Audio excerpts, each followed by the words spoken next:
Palestina.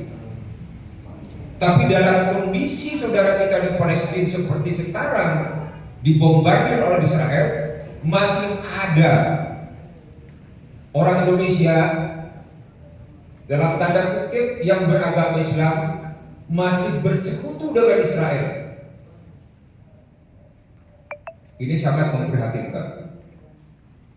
Oh, siapa yang melakukan itu? Semua sudah terbuka di media. Apa urusannya?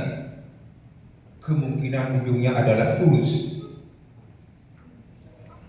Saya tidak memperpanjang. Selanjutnya regional.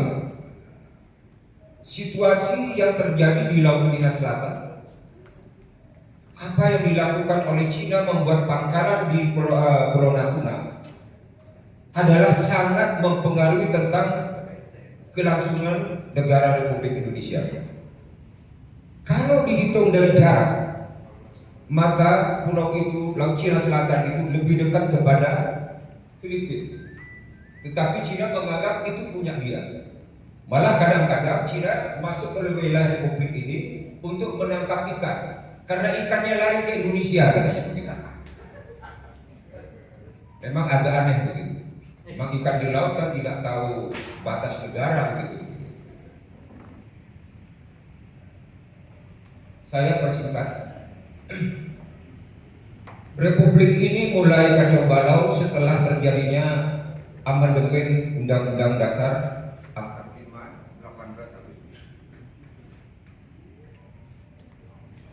Setelah dilakukan amandemen sebanyak 4 kali, maka kata Profesor Kailan dan Profesor Didi Suarsono, 95% isi daripada Undang-Undang Dasar itu hilang.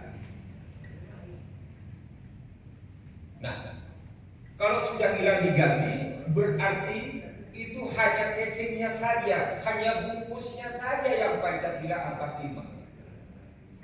Inilah terjadinya pembodohan, penipuan terhadap bangsa. Seharusnya katakan saja ini Undang-Undang Dasar 2002. Tetapi tetap dikatakan bahwa ini adalah Undang-Undang Dasar 1945. Banyak perbedaan yang terjadi di dalam Undang-Undang 45 yang asli 18 Agustus. Kehidupan itu berpihak kepada rakyat. Tetapi di dalam 2002 kehidupan itu berpihak kepada saudagar, kepada borjuis.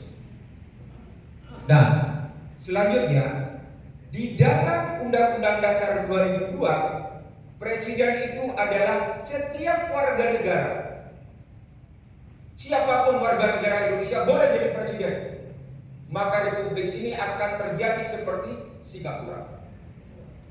Singapura tidak pernah memberikan pelajaran sejarah di dalam anak-anak sekolah. Karena aslinya Singapura itu adalah daerah Melayu yang diambil oleh Lee Kuan Yew. Selanjutnya Perdana Menteri yang pertama adalah Lee Kuan Yew. Lee Kuan Yew adalah ketua yang pertama Cina perantauan yang dibentuk oleh Mao Zedong. Nah, selanjutnya kembali lagi ke Undang-Undang. Kalau kita katakan Undang-Undang Dasar 2002 adalah kudeta konstitusi secara politis ya. Karena kenapa? Isinya tidak lagi berpihak kepada rakyat. Buruh berapa kali saya juga ada di lapangan bersama teman-teman buruh begitu tentang undang-undang perburuhan sampai berjilid-jilid juga tidak akan mau didengar. Selanjutnya segala perundang-undangan pun semua berpihak kepada penguasa. Semua perundang-undangan berpihak kepada yang punya uang. Semua tidak ada yang tertutup, semua terbuka. Selanjutnya, pemerintah membuat satu kebijakan yang kadang-kadang tidak berpihak lagi kepada rakyat. Contoh, pembangunan seharusnya ada dua. pembangunan material dan immaterial. Pembangunan material harusnya bottom up, dari bawah, maunya apa, rakyat ini maunya apa. Ada top down dari atas, sehingga membuat satu kesimpulan nantinya, keputusan. Tapi yang terjadi sekarang adalah keputusan atau pembangunan itu dilakukan sesuai kehendak yang penguasa. Sehingga kalau kita lihat beberapa pembangunan di Republik ini, ada jalan tol dan sebagainya. Tetapi pada satu sisi ada rakyat yang mau sekolah, anak sekolah harus lewat tali menyeberang sungai. Untuk apa jalan tol itu semua? Kalau masih ada rakyat yang tidak bisa makan, hari ini tidak kerja, tidak bisa makan. Selanjutnya dibangunlah lagi IKN. Untuk apa dibangun IKN? Dilihat dari segala sektor, termasuk dari sisi militer, itu tidak ada.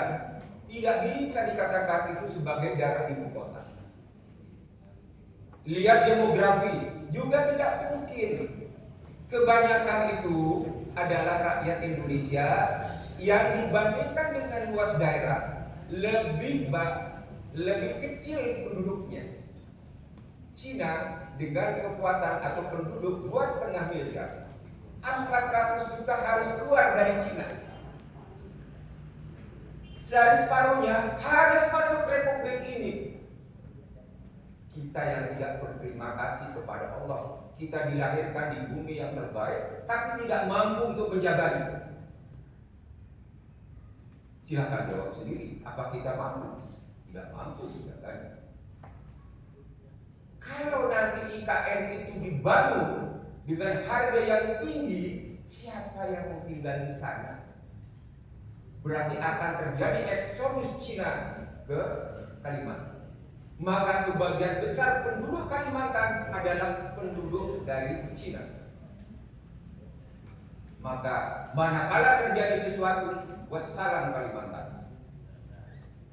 Selanjutnya IKN kemungkinan besar adalah bagian daripada proyek obor Cina. Cina ingin menguasai Indonesia, seluruh pelabuhan, hampir juga seluruh tol punya Cina. Ayo, ini susun dawu. Siapa yang punya? Setelah dibangun tol itu, BUMN rugi katanya terus dijual. Yang beli siapa? Sedangkan tol itu adalah proyek strategis nasional. Kenapa dikatakan strategis? Manakala itu berfungsi dan berguna